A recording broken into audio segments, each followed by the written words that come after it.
बच्चों, अस्सलाम वालेकुम। आइए पहले तिलावत सुनते हैं। औज़ु बिल्लाहि मिनश शैतानिर रजीम, बिस्मिल्लाहिर रहमानिर रहीम। मैं शैतान मरदूद से अल्लाह की पनाह मांगता हूँ। शुरू करता हूँ अल्लाह के नाम से जो बड़ा मेहरबान निहायत रहम करने वाला है। अर्रहमान अल्लमल कुरान खलक़ल इंसान अल्लमहुल बयान अश-शम्सु वल क़मरु बिहुस्बान वन-नज्मु वश-शजरु यसजुदान। वो रहमान ही है जिसने कुरान की तालीम दी, उसी ने इंसान को पैदा किया, उसी ने इसको बात वाज़े करना सिखाया। सूरज और चाँद हिसाब में जकड़े हुए हैं और बेलें और दरख्त सब उसके आगे सजदा करते हैं। सदक़ल्लाहुल अज़ीम। जज़ाकल्लाह। मौलिम प्रोग्राम में हादिया और नबीहा की तरफ से खुश आमदीद। सबसे पहले आज की अच्छी बात। हादिया, आपको पता है आज मैंने एक चरवाहे के बारे में कहानी पढ़ी। उसमें एक लड़का रोज चीख चीख कर लोगों को इकट्ठा करता है और कहता है कि उसकी बकरियों को भेड़िया खाने आया है। वो रोज लोगों की मदद मांगता है। पहले रोज तो सब इकट्ठे हो जाते हैं और लड़का उनका मजाक उड़ाता है और कहता है वो तो मजाक कर रहा था। दूसरे तीसरे दिन भी वो यही करता है। एक दिन सच में भेड़िया आ जाता है। वो चीख चीख कर लोगों को बुलाता है मदद के लिए, लेकिन अब की बार कोई नहीं सुनता उसकी बात। सब यही समझते हैं कि वो झूठ बोल रहा है। भेड़िया ने सच में इस बार उसकी बकरियों को खा लिया। नबीहा, उस लड़के ने मजाक मजाक में ही झूठ बोला, लेकिन देखा उसका नुकसान कितना ज्यादा हुआ और अल्लाह ताला भी उससे कितना नाराज हुए होंगे। हम जब आपस में दोस्तों के साथ खेल रहे होते हैं तो एक दूसरे को मजाक में कहते हैं कि मेरे पास तुमसे बड़ी गाड़ी है या मेरे पास तुमसे प्यारी गुड़िया है, जबकि असल में हम सबके पास ऐसा कुछ भी नहीं होता और हम झूठ बोलते हैं। हमारे प्यारे नबी हज़रत मोहम्मद मुस्तफ़ा सल्लल्लाहु अलैहि वसल्लम ने झूठ को कबीरा गुनाह कहा है। उन्होंने फरमाया, सबसे बड़ा गुनाह है झूठ बोलना। इसी तरह अगर हम घर में कोई चीज़ तोड़ देते हैं तो हम अम्मी को कह देते हैं कि हमें नहीं पता किसने तोड़ी। इस तरह हम अम्मी की डांट से तो बच जाते हैं, लेकिन अल्लाह ताला हमें देख रहे होते हैं और हमारे शोल्डर्स पर जो फरिश्ते बैठे होते हैं वो हमारे झूठ को नोट कर लेते हैं और उसके बाद हमें पनिशमेंट मिलती है। हादिया, हमें मजाक मजाक में भी झूठ नहीं बोलना चाहिए, बुरी बात होती है। आज की कहानी से हमने ये सीखा कि जब भी हम झूठ बोलते हैं, चाहे वो एक बार क्यों ना हो, उसके बाद से हम पर कोई भरोसा नहीं करता। इसलिए हम आज से कोशिश करेंगे कि हम झूठ ना बोलें। इसी अच्छी बात के साथ हम सुनते हैं अपना पहला कॉम्पोनेंट 1 2 3 मैथमेटिक्स की मशीन। अस्सलाम वालेकुम प्यारे बच्चों। 1 2 3 मैथमेटिक्स की मशीन में आपकी मेज़बान लाइला माहीन आपके साथ हाजिर हैं, कुछ नए तस्वुरात के साथ, कुछ नए अंदाज में। उम्मीद है कि आप सब बहुत खुश होंगे। भाई क्यों ना हो, क्योंकि जब रियाजी समझ में आने लगती है तो उसके सवालात करने में मज़ा भी आने लगता है। तो स्टार्ट करें आज का प्रोग्राम। तो आज के प्रोग्राम की एक ख़ास बात है क्योंकि हमारे साथ हैं 2 नन्हे मेहमान। मैं चाहूँगी कि वो अपना तारुफ खुद करवाएं। मेरा नाम सारा है, मैं जमात 5 की तालबा हूँ। मेरा नाम आयशा है और मैं भी जमात 5 में पढ़ती हूँ। अच्छा, क्या आप बताएंगे हमारे सामाईन को कि आज आप लोग यहाँ क्यों आए हैं? जी बिल्कुल। असल में हमारे इलाके में कुछ बच्चे हैं जिनके पास बुनियादी स्टेशनरी भी नहीं थी। तो एक दिन अब्बू हमें पढ़ा रहे थे कि हमें किसी की मदद कैसे करनी चाहिए। तो इस पर हमने अब्बू को बताया कि भाई हमारे तो मोहल्ले में ऐसे बच्चे भी हैं जो स्कूल भी नहीं जाते। जब उनसे हमने पूछा तो उनके पास किताबें कॉपियाँ भी नहीं हैं। तो अब्बू ने कहा कि आप उनकी मदद कर लें। हम दोस्तों ने सोचा कि हम कैसे करेंगे उनकी मदद। तो हमने मिलकर अपनी पॉकेट मनी जमा की और उसके बाद आपस में चीज़ें बांटी। तो मैंने बोला कि मैं पेंसिल, इरेज़र, शार्पनर और रूलर ख़रीद लूँगी और आयशा ने बोला कि वो किताबें कॉपियाँ ले लेगी। तो हम टोटल बनाते हैं 10 पैकेट। अच्छा, तो फिर ये 10 पैकेट का आप लोग क्या करेंगे? देखिए, मैंने अपने पापा को ये कहा है कि जब हम ये पैकेट तैयार कर लेंगे तो हम वो पैकेट पापा को दे देंगे, तो पापा उन बच्चों तक खुद ही पहुंचा देंगे। लेकिन ये भी तो बताएं कि ये बच्चे पढ़ेंगे कैसे? मैं आपको बताती हूँ। उनके घर के करीब एक टीचर रहती हैं जिन्होंने कहा वो उन बच्चों को पढ़ा देंगी। अच्छा, आपने जो किताबें कॉपियाँ ख़रीदी हैं वो किस तरह से ली हैं? मैं असल में मैंने जो है ना वो इंग्लिश, उर्दू और रियाजी की किताबें ख़रीदी और 2 कॉपियाँ ली हैं। हम असल में ये चाह रहे हैं कि वो बेसिक उनको तालीम मिल जाए, जैसे कि इंग्लिश, उर्दू उनको पढ़नी आ जाए, और 2 कॉपियाँ हैं जिसमें वो काम करेंगे। माशाल्लाह माशाल्लाह, आप लोग तो इतनी कम उम्र हैं, लेकिन आप लोग का जज्बा देखकर तो पूरे पाकिस्तान को आप लोग पे फ़ख्र होगा। बहुत शुक्रिया आपका। अम्मी कहती हैं कि तालीम का असल मकसद यही है कि आप इल्म को जितना फैलाओगे वो उतना बढ़ेगा। भाई मैं तो आप लोग से बहुत ज़्यादा मुतासिर हुई हूँ। आप लोगों को पता है कि ये हमारा भी रियाजी का एक प्रोग्राम है, और मेरा दिल कर रहा है, क्योंकि आप लोग कुछ पैकेट्स बना रहे हैं, तो मेरा दिल कर रहा है कि मैं आप लोगों से कुछ रियाजी के सवालात करूं। तो क्या आप लोग उसके जवाबात देंगे? जी बिल्कुल, आप पूछें। मैंने पेंसिल्स, इरेज़र, शार्पनर और रूलर के 10 पैकेट बनाए हैं। अच्छा आयशा, और आप क्या कर रही हैं? जी मैंने आपको बताया ना कि मैं 3 किताबें, एक इंग्लिश, एक उर्दू और एक मैथ, और 2 कॉपियाँ डाल रही हूँ हर पैकेट के अंदर, और मुझे भी 10 पैकेट बनाने हैं। अच्छा, तो ये मुझे बताएं कि आप लोग ये प्रोग्राम सुनते हैं? जी, मेरा तो ये बहुत फेवरेट प्रोग्राम है। सिर्फ सुनते हैं या ये काम भी करते हैं? मैंने जमा तफरीक के सारे सवालात कर लिए हैं। वेरी गुड, बहुत अच्छी बात है। चलें, अब मैं आपसे कुछ सवालात करती हूँ। तो सारा, आप ये बताएं कि आप जो पैकेट बना रही हैं स्टेशनरी आइटम्स के, तो आपने 3 पैकेट में कितने स्टेशनरी आइटम्स आएंगे? देखिए, मैंने हर पैकेट में 4 चीज़ें डाली हैं, तो मैं जब उन्हें जमा करूँगी तो 4 और 4 हो जाएंगे 8। फिर उसमें 4 और जमा करूँगी तो 12। तो इस तरह आप देखें 3 पैकेट में स्टेशनरी आइटम्स है 12। वेरी गुड सारा।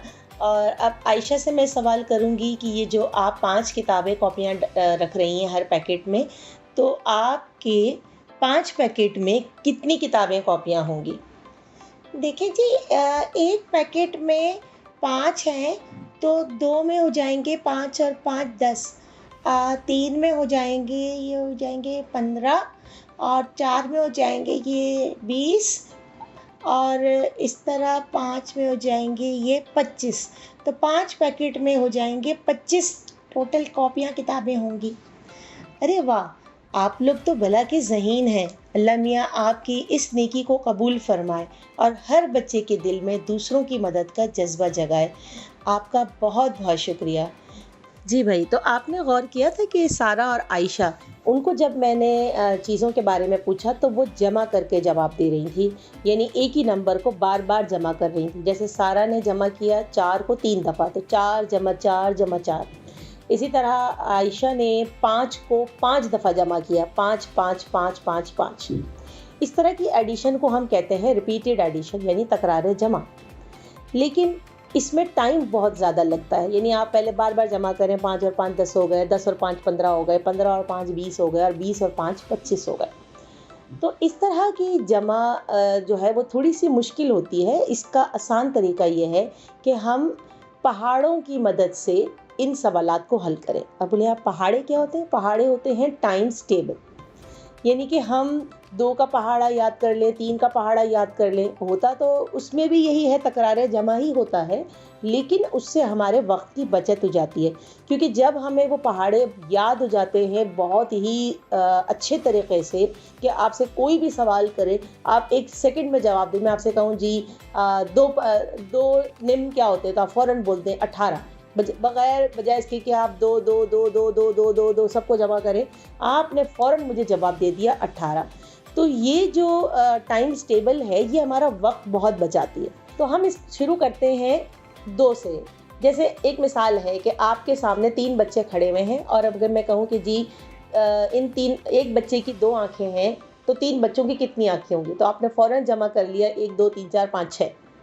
लेकिन अगर आपके सामने बच्चे नहीं हैं और मैं आपसे सिर्फ सवाल कर रही हूँ कि अगर एक बच्चे की 2 आँखें हैं तो 6 बच्चों की कितनी आँखें होंगी? तो आप सोचेंगे कि जी 2 जमा 2 जमा 2 जमा 2 जमा 2 जमा 2, तो ये तो बहुत ही ज़्यादा आपका टाइम लग जाएगा।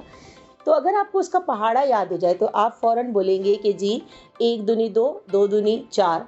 1 दूनी 2 का मतलब है एक पेयर में 2, 1 2s are 2, 2 2s are 4, 3 2s are 6, 3 दूनी 6, 4 2s are 8, 4 दूनी 8, 5 दूनी 10, 5 2s are 10, 6 दूनी 12, 6 2s are 12। तो आपका जवाब हो जाएगा 12 कि आपने कहा कि 6 2s हैं आपके पास, ठीक है। तो यानी ये दूनी जो है वो पेयर को हम कह रहे हैं यहाँ पे।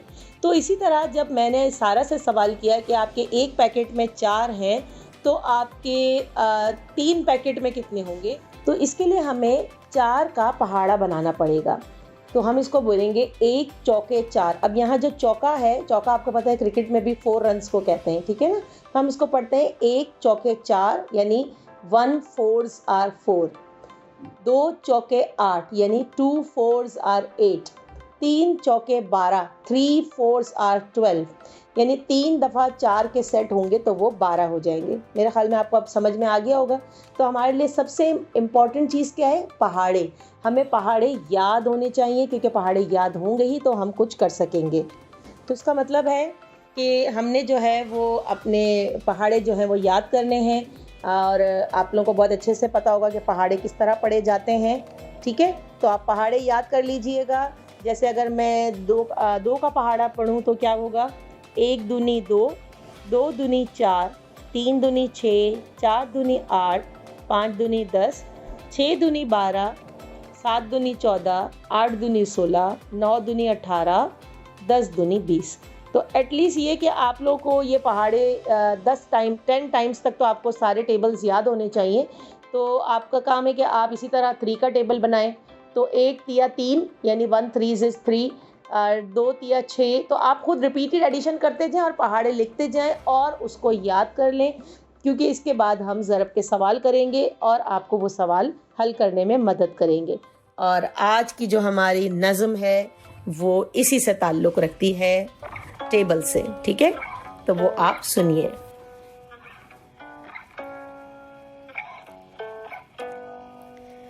एक दूनी 2, अच्छे काम करो। 1 दूनी 2, अच्छे काम करो। 2 दूनी 4, सबसे करना प्यार।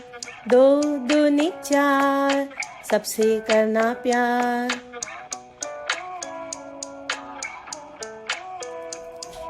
3 दूनी 6, रहना मिलजुल के। 3 दूनी 6, रहना मिलजुल के। 4 दूनी 8, करना सच्ची बात। 4 दूनी 8, करना सच्ची बात।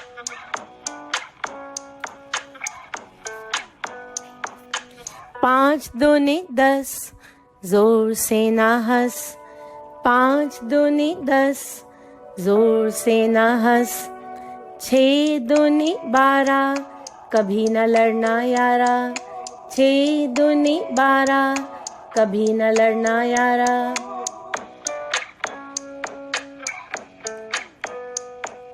7 दूनी 14, लगाओ घर में पौधा। 7 दूनी 14, लगाओ घर में पौधा। 8 दूनी 16, मास्टर जी ने बोला। 8 दूनी 16, मास्टर जी ने बोला।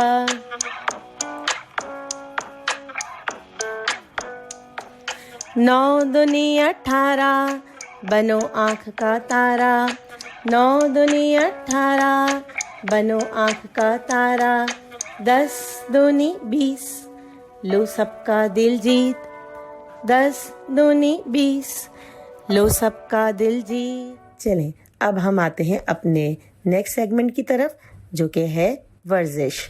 जी जनाब, तो वर्जिश स्टार्ट करें। चलें सबसे पहले वार्म अप एक्सरसाइज करते हैं। मुझे उम्मीद है आपको पता है वार्म अप एक्सरसाइज क्या है। आपको पंजों के बल उछलना है फॉरवर्ड और बैकवर्ड काउंटिंग के साथ, ठीक है। Let's start. 1 2 3 4 5 6 7 8 9 10। मुझे उम्मीद है आपको पता है वार्म अप एक्सरसाइज क्या है। आपको पंजों के बल उछलना है।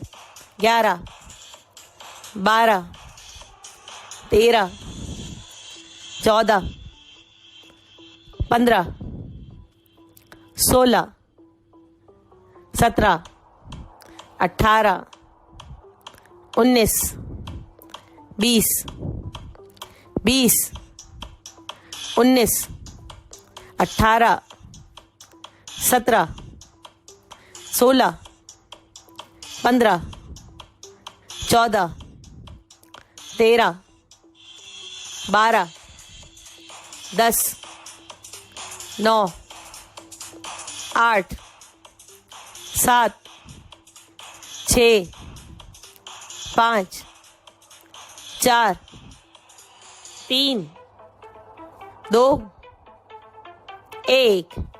Very good. पसीना आने लगा है आपको? जबरदस्त। आप सीधे खड़े हो जाएं। सांस की मशक करेंगे जी। सांस नाक से खींचेंगे, अब मुंह से बाहर निकाल दें। दूसरी दफा नाक से तेज सांस खींचें, थोड़ी देर रोकें जी, मुंह से निकाल दें।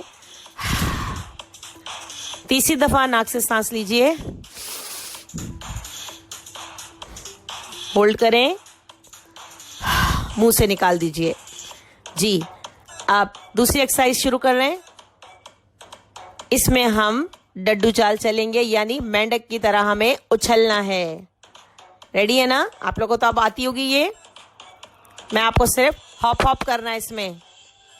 Hop hop hop hop hop hop hop hop hop hop hop. अब मैं काउंटिंग के साथ कर रही हूं। 1, 2, 3, 4, 5, 6, 7, 8, 9, 10, 11, 12, 13, 14, 15, 16, 17, 18, 19, 20। अब हम उर्दू में बैकवर्ड काउंटिंग। 20, 19, 18, उछलते रहिए मेंढक की तरह। 15, 14, 13, 12, 11, 10, 9, 8, 7, 6, 5, 4, 3, 2, 1। सांस फूल गया आप लोगों का? जी बिल्कुल। अब आप सीधे खड़े हो जाएं, सांस की मशक करें। नाक से सांस लीजिए, मुंह से निकाल दीजिए। अब तो आप लोग काफी एक्सपर्ट हो गए होंगे। नाक से सांस लीजिए, 2 सेकंड रोकते हैं और अब मुंह से निकाल दीजिए जी। दोबारा नाक से सांस लीजिए, इसे होल्ड करें और मुंह से निकाल लें जी। जनाब वालिदैन, अस्सलाम वालेकुम।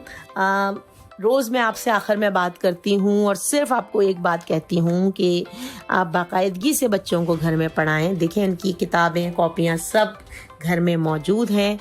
आपकी थोड़ी सी तवज्जो इनको बहुत आगे तक लेकर जाएगी।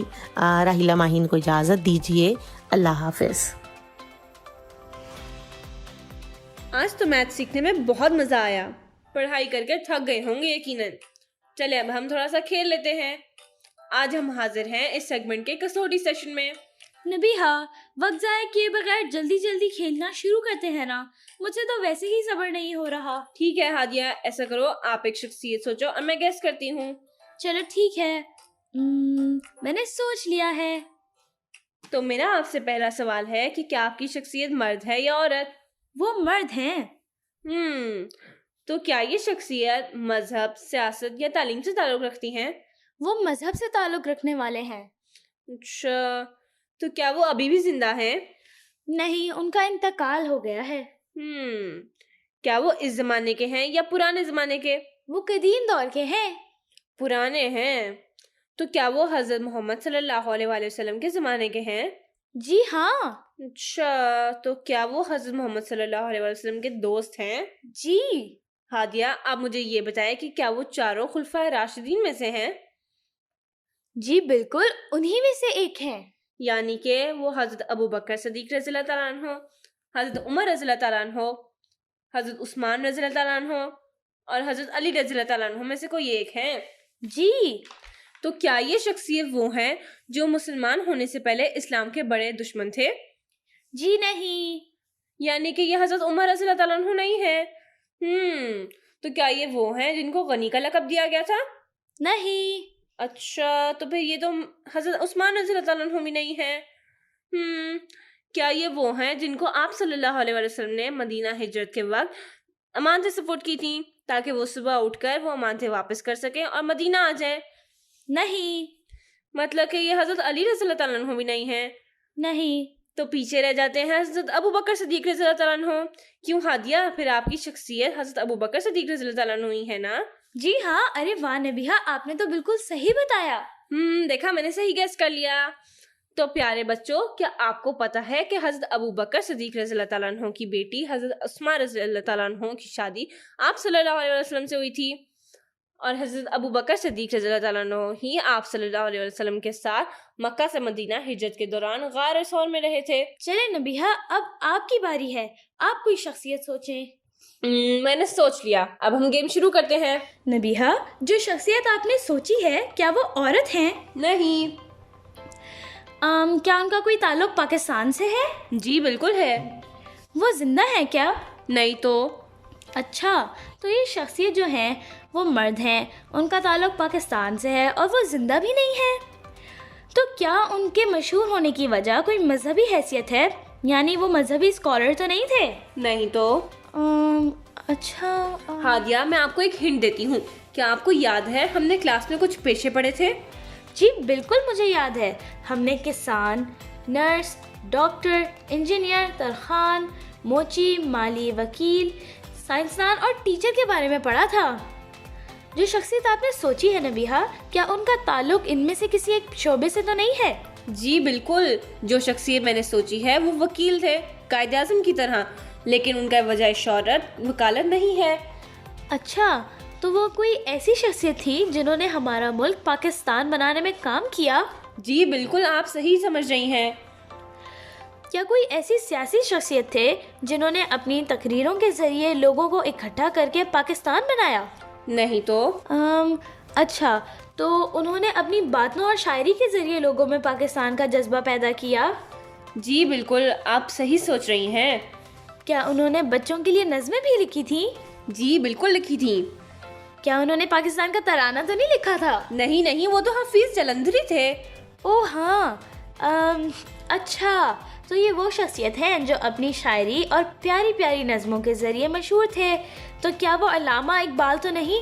जी बिल्कुल, आपने सही सोचा। अरे वाह, मैं भी ये खेल जीत गई। प्यारे बच्चों, अल्लामा इकबाल सियालकोट में पैदा हुए थे।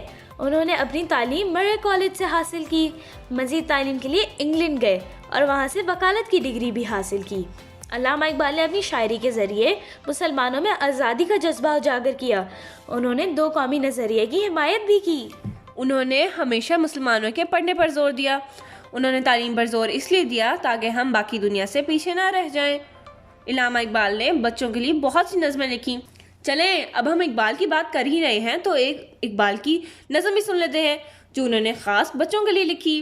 टहनी पे किसी शजर की तन्हा, बुलबुल था कोई उदास बैठा, कहता था कि रात सर पे आई, उड़ने चुगने में दिन गुजारा, पहुँचूं किस तरह आशियाँ तक, हर चीज़ पे छा गया अंधेरा। सुनकर बुलबुल की आहुजारी, जुगनू कोई पास ही से बोला, हाजिर हूँ मदद को जान और दिल से, किया हूँ गर्जा में ज़रा सा, क्या गम है जो रात है अंधेरी, मैं राह में रोशनी करूँगा। अल्लाह ने दी है मुझको मशल, चमका के मुझे दिया बनाया, हैं लोग वहीं जहाँ में अच्छे, आते हैं जो काम दूसरों के। तो आइए अब सुनते हैं Adventures of Professor Bunty। Assalamualaikum and good afternoon to you all. मैं हूँ आपकी host Yusra and I welcome you all to our show Adventures with Professor Bunty. हमारे साथ मौजूद हैं आपके favourite professor Bunty. How are you, Professor? I am good, Miss Yusra. Okay, kids, let's move on with our show today. I hope you are as excited as I am. मैं तो बहुत excited हूँ. Miss Yusra, please tell us what the alphabet of the day is today. The alphabet of the day today is the 4th alphabet. Do you know what that alphabet is? Yes, that alphabet is D. Do you know what the letter D sound is? The letter D sound is D. Do you know some words that start with the sound of D? Let's see. The door, the drum, the desk, and the dog, the dinosaur. How is that? That whenever you tell me the alphabet of the day, I remember an adventure. That is amazing, Professor. हमारे बच्चों को आपके adventures बहुत ही पसंद हैं. आप कौन सा एडवेंचर सुनाने वाले हैं? मैं आपको डॉबी द डॉग का एडवेंचर सुनाने वाला हूँ. There was a beautiful village.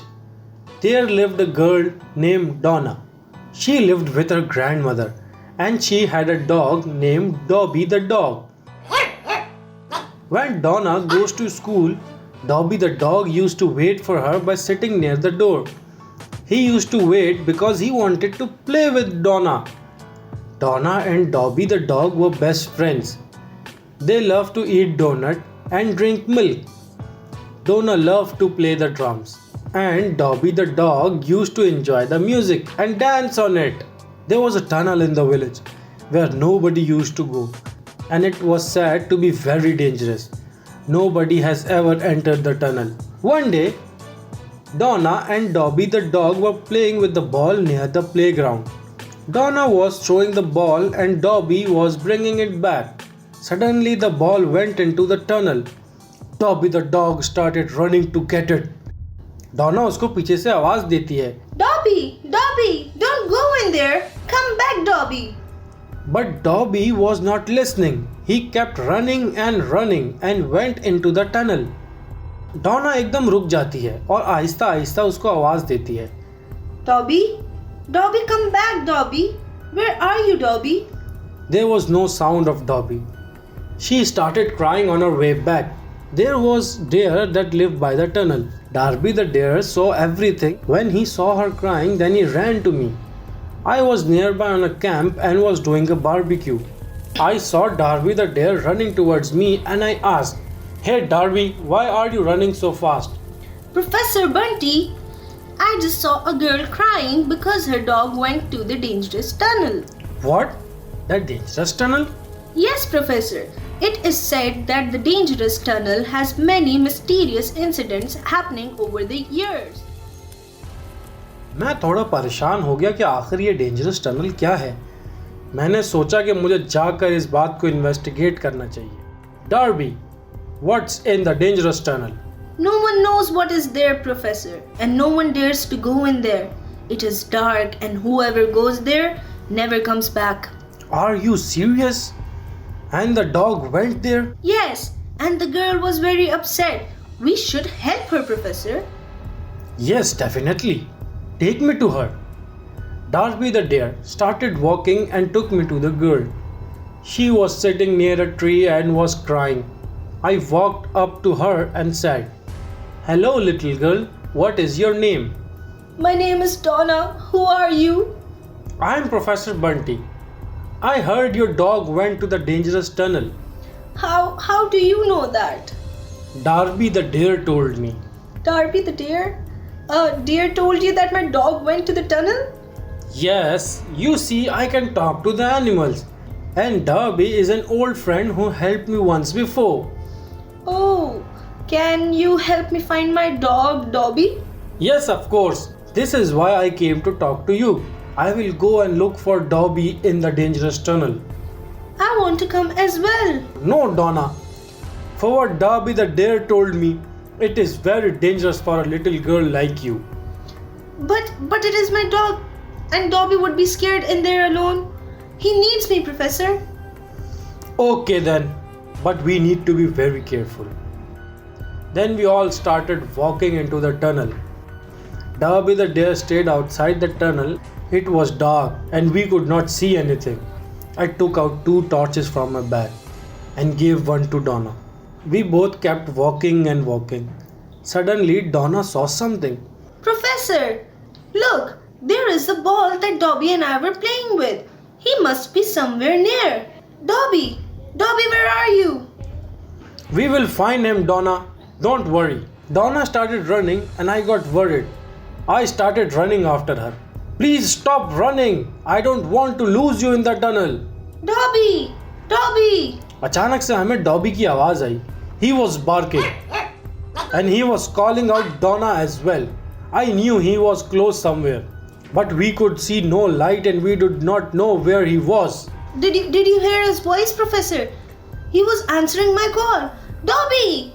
We started running towards the voice and suddenly came across a huge wall. It looked like someone has blocked the tunnel at the end. Donna called out Dobby again and he barked. The sound was coming from other side of the wall. I think he is behind that wall, Professor. Yes, I think so too. But how do we go around it? Donna went to the wall and started looking at it. She did not see anything. I was trying to figure out how to cross that. Donna got tired. वो दीवार से take लगाकर बैठी and suddenly she went in the wall. Ah! What? Wow! Donna, where did you go? Where are you? Just walk into the wall, Professor. It is like a secret door. I was confused, but I did that. And suddenly I was out of the dark into the light. We were in the middle of a beautiful field. The sun was bright and there were a lot of pretty daisies all around. There was a waterfall which ran towards an open sea. We were in complete different world. What is this place? I think we found a secret gate, Donna. Wow! We need to look for Dobby now. This place is huge. How will we find him? Why don't you call him and we will follow his voice? Okay, Dobby! Dobby, where are you? Dobby barked back and we heard Dobby's voice coming from across the waterfall. We started following his voice and were walking towards the waterfall.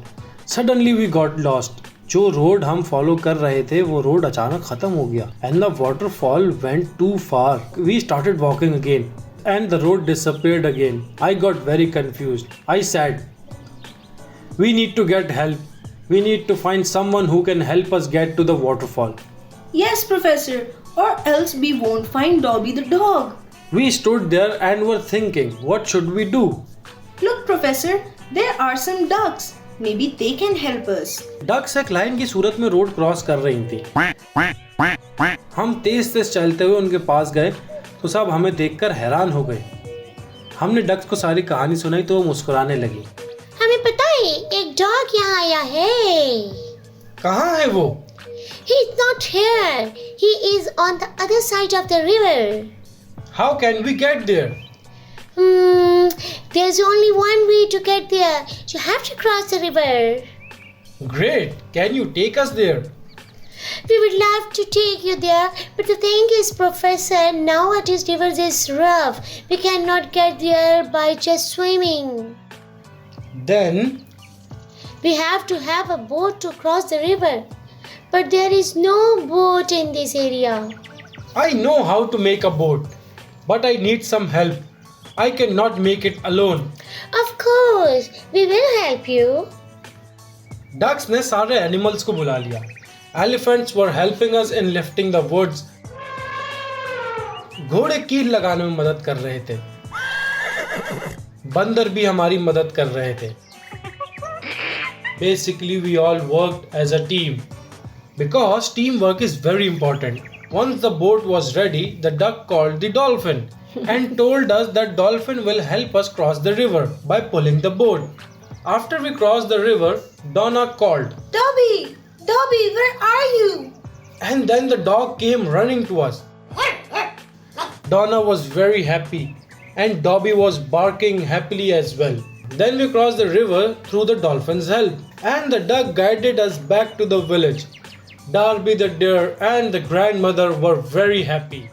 Wow, Professor! That was such a nice adventure. All the animals worked together to help you and Donna.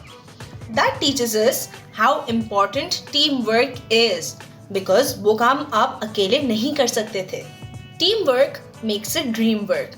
तो बच्चों मुझे ये बताएं कि how many words from letter D did we hear? ड के sound से हमने कौन कौन से वर्ड सुने? Dog, duck, dangerous, drum, dance, door.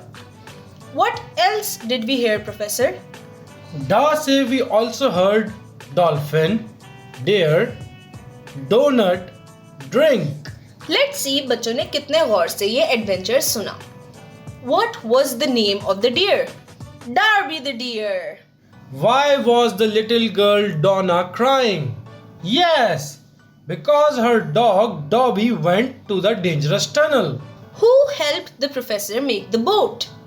जी हाँ, the horses, monkeys, elephants and duck. Let's move on with our show. When you were talking about Donna, Professor, मुझे अपनी भांजी याद आ गई. My niece's name is Anaya. Anaya is a very cute kid. Anaya is 2.5 years old. Anaya loves to listen to poems. Anaya loves eating fruits. Anaya calls me Khala. And Anaya... Miss Yusra, ji Professor? आप अनाया का नाम बार बार क्यों ले रही हैं? Can't you use another word for it? बिल्कुल Professor. So, Anaya calls me Khala. She loves to listen to poems. She also likes to play with her toys. So Miss Yusra, do you know what these words are called? जी हाँ, we call these words pronouns. बच्चों, do you know what a pronoun is? A pronoun is a word that takes the place of a noun. Nouns याद हैं आपको? Nouns are the names of person, place or things. तो किसी भी sentence में जब कोई वर्ड नाउन को रिप्लेस करता है, उस वर्ड को हम प्रोनाउन कहते हैं. To better explain this, let us give you some examples. Professor Bunty, give us an example of pronouns. So if I am talking about someone, for instance a boy named Ali, and I say Ali is a good boy, Ali likes to eat apple, Ali is the noun in this sentence. But I can also say the same sentence as Ali is a good boy, he likes to eat apple. Oh, so you basically replaced Ali with he. Ali is a noun while he is a pronoun. And the pronoun he is actually replacing Ali.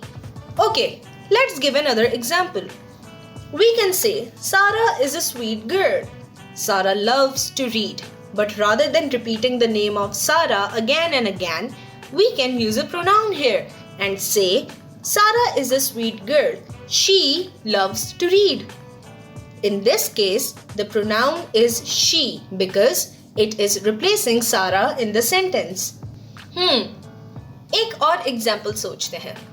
Okay, the book is colorful. The book has a lot of pictures. How can we use a pronoun in this case, Professor? We can say the book is colorful. It has a lot of pictures. In this case, it is a pronoun. Oh, so we learned that we can use different pronouns for different nouns. For girls, we use she. For boys, we use he. For things, we use it. And for plurals, we can use they. Well done, everyone. आप सबको pronouns समझ आ गए हैं. चलिए let's listen to a poem now.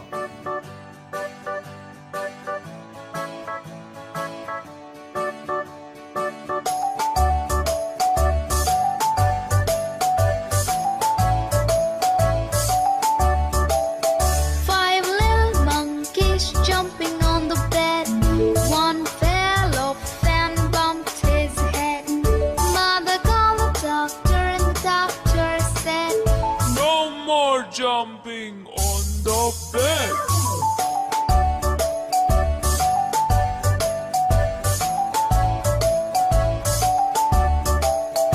Four little monkeys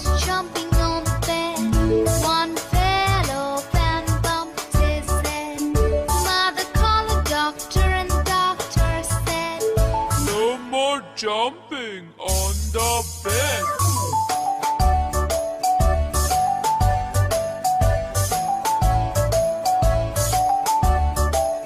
Three little monkeys jumping on the bed.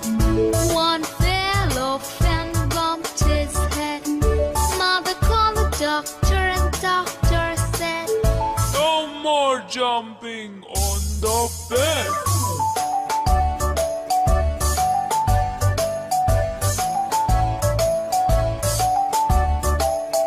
two little monkeys jumping on the bed. One fell off and bumped his head. Mother called the doctor and doctor said, No more jumping on the bed.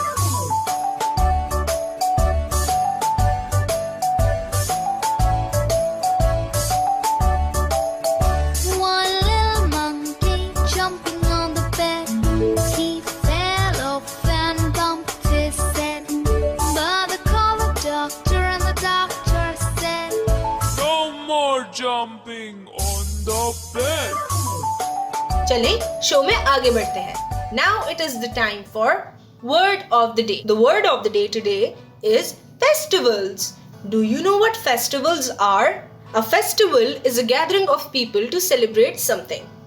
जब बहुत सारे लोग कुछ मिलकर celebrate करते हैं, we call it a festival. Festivals can be religious or cultural. Professor Bunty, can you think of a festival we celebrate in Pakistan? जी हाँ, we celebrate Eid and Eid is a festival. Eid हमारा religious festival होता है जो हम 2 बार celebrate करते हैं. One after Ramzan ends and one after Hajj. Both of these Eids have religious importance for Muslims. Other religions have also their important festivals like Christmas for Christians and Diwali for Hindus. Yes, indeed. ये तो religious examples हो गई festival की. Let's think of some cultural festivals in Pakistan. We celebrate festivals like Basant and Ajrak Day. These are cultural festivals. चले मैं आपको festival से related एक कहानी सुनाता हूँ जो पंजाब टेक्स्ट बुक बोर्ड में मैंने पढ़ी. ये कौन से फेस्टिवल की कहानी है प्रोफेसर बंटी? ये कहानी है about the festival called the horses and the cattle show. Oh चले बच्चों, let's listen to this story carefully because हम एंड में इस स्टोरी से रिलेटेड कुछ सवाल जवाब करेंगे. Hassan was a 10-year-old boy who loved animals. Hassan wanted to attend the horses and the cattle show. He came to Lahore to stay with his uncle for the holidays. तो उसके uncle Hasan को horses and cattle show में भी लेकर गए. हसन बहुत खुश था because he loved the animals. All the horses and cattle were decorated with beads and flowers. Horses और cows की आवाज़ हर जगह मौजूद थी. सारे एनिमल अपने अपने मालिक के साथ एक लाइन में खड़े थे. All the animals were listening to their masters. जैसे ही कैटल शो स्टार्ट हुआ, एक बैल को गुस्सा आ गया और वो अपने मालिक के हाथ से छूटकर भाग गया. Everyone was afraid because the ox was big and strong. Hasan भी देखकर घबरा गया. अचानक वो ऑक्स हसन की तरफ बढ़ने लगा and the ox master came running towards him. Hasan डर रहा था, but the ox master was a strong man as well. बहुत जल्द ही the master had the ox under control and brought him back to the shelter. Hasan ने सुकून का सांस लिया और उस ऑक्स मास्टर को थैंक यू बोला for saving him. फिर हसन डिफरेंट स्टॉल्स पर गया and he had really good time. Wow, Professor Bunty, that was an interesting story. चलें बच्चों से इस स्टोरी के बारे में कुछ सवाल करते हैं. Where did Hassan go to stay with his uncle? Yes, he went to Lahore. What festival did Hassan want to attend? Yes, the horse and cattle show. What were the animals decorated with? Beads and flowers. Yes, बिल्कुल सही. Who got angry and ran away? The ox got angry. बिल्कुल सही. तो आज का session तो बहुत ही interesting था. तो बच्चों, अगले लेसन तक be kind, be thankful and be helpful. Team work makes the dream work. Adventures of professor Bunty यहाँ खत्म हुआ. मैं हूँ आपकी होस्ट युसरा और मैं आपसे इजाजत चाहती हूँ. आपसे जल्द ही दोबारा मिलेंगे. शुक्रिया एंड अल्लाह हाफिज. हादिया, क्या आप कभी किसी फेस्टिवल में गई हैं? नहीं, लेकिन इस समय हम सिंदूर पोलो फेस्टिवल जाने का सोच रहे हैं जिसमें मुख्तलिफ पोलो मैचेस खेले जाते हैं. ये सुनने में तो बहुत दिलचस्प लगता है। हम मिलकर कुछ प्लान करते हैं। ठीक है बच्चों, आप लोगों से अगले प्रोग्राम तक के लिए इजाजत। तब तक हम अपनी प्लानिंग करते हैं। अल्लाह हाफिज। पाकिस्तान जिंदाबाद।